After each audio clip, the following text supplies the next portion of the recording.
Every day, hundreds of miners work at the heart of Mount Ijen, a volcano in East Java, Indonesia. Their job is to collect sulfur on the edge of one of the largest acidic lakes in the world.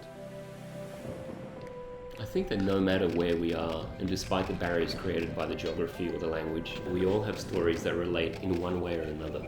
With the new LUMIX S Series camera, I was able to follow the miners' journey as they ascended the volcano with their heavily laden baskets.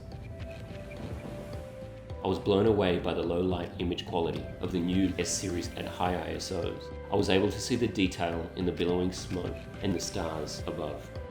I was able to capture the miners with autofocus precision, reliably locking on to their shape as they worked through the night. It's always a balance of connecting with people, letting them know you were there to learn about their world, and it's a privilege to be given a window into their lives.